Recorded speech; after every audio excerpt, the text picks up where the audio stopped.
अस्सलाम वालेकुम, खुश आमदीद आपको लेट्स टॉक पॉडकास्ट की एक और एपिसोड के साथ। मैं हूँ आपकी host Huma Fahad, bringing you stories, insights and conversations straight from the heart. नए साल का आगाज़ है तो क्यों ना आज आपको इंडोनेशिया के एक जजीरे सोलावेसी और उसमें रहने वाले एक कबीले तोराजन के बारे में बताया जाए। इंडोनेशिया का ये जजीरा सोलावेसी अपनी खूबसूरती की वजह से पूरी दुनिया में बहुत मशहूर है। पूरी दुनिया से सयाह इन जज़ाइर को देखने के लिए हर साल बहुत बड़ी तादाद में इंडोनेशिया आते हैं। यहाँ मौजूद कबीला तोराजन अपने रंगारंग रसूम व रिवाज की वजह से बहुत मकबूल है और इन रसूम व रिवाज में एक बहुत नुमाया रस्म इनकी मैयतों की तदफीन की है। तो दोस्तों, तोराजन कबीला अपनी मैयतें ज़मीन में नहीं दफनाता बल्कि खड़ी चट्टानों में दफन करता है। ये अमल बाज़-औक़ात एक हफ्ते, कुछ महीनों या कई सालों तक प्रोलॉन्ग हो जाता है, क्योंकि तदफीन के अमल से इस कबीले की बहुत से रस्मों रिवाज जुड़े हुए हैं। ये इस कदर पेचीदा और महंगी रस्में हैं कि एक ख़ानदान को अपनी मैयत दफनाने के लिए बाज़ औक़ात साल हा साल इंतज़ार करना पड़ता है। समाजी रुतबे के एतबार से एक जनाजे में कम अज़ कम 50 से 100 भैंसों को ज़िबा किया जाता है और फिर ये जनाजा और उसकी रसूमात तकरीबन 7 दिन तक जारी रहती हैं। साथ ही हम आपको बताते हैं इन्हीं जज़ाइर में मौजूद एक बहुत खूबसूरत परिंदे के बारे में, जो अपनी लंबी पीली चोंच और गर्दन के इर्द गिर्द मौजूद पीले रिबन की वजह से मशहूर है। ये परिंदे भी चट्टानों में रहते हैं। ये परिंदे भी दरख्त के खड़े तने में सुराख करके अपना घोंसला बनाते हैं। इनको डर होता है कि शिकारी इनके बच्चों को शिकार न कर लें, इसलिए ये इस सुराख का रास्ता बहुत तंग रखते हैं।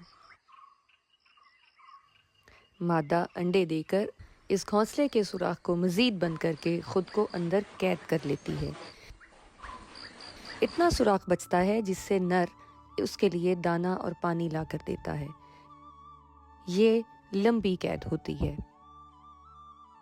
यहाँ तक कि अंडों से बच्चे निकलकर उड़ने के जब काबिल होते हैं तब जाकर इस घोंसले का दरवाज़ा खोला जाता है।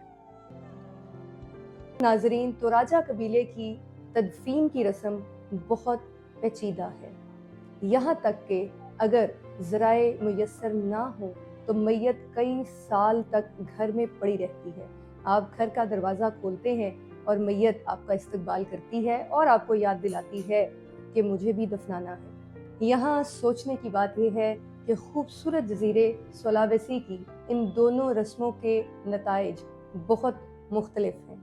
खूबसूरत हॉर्नबिल के बच्चे जब घोंसले से निकलते हैं तो ज़िंदगी में उनको विरासत में जो चीज़ मिलती है वो ये कि ज़िंदगी मुमकिन करने के तरीके कौन से हो सकते हैं।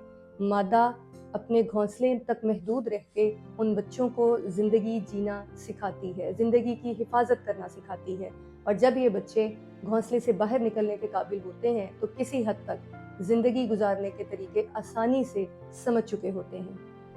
जबकि दूसरी तरफ इन्हीं जज़ाइर में रहने वाले तोराजा कबाइल के बच्चों को तदफीन की इंतहाई पेचीदा रस्म विरासत में मिलती है, जिसे पूरा करने के लिए बाज़ औक़ात ये तमाम ज़िंदगी कर्ज में डूबे रहते हैं। तो दोस्तों, नए साल का आगाज़ है, हम भी बहुत सी पेचीदा और फजूल बेमानी रस्मों का शिकार हैं। हमें कौन सी रस्म निभानी है, अपने बच्चों को विरासत में मुश्किलात देनी है या ज़िंदगी जीने के आसान गुर उनको विरासत में देने हैं, फैसला हम सबका है।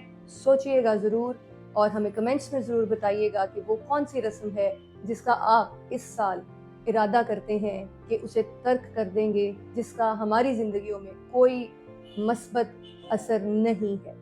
आप सबका बहुत शुक्रिया। जीते रहिए, मुस्कुराते रहिए, stay open hearted and let the conversation continues.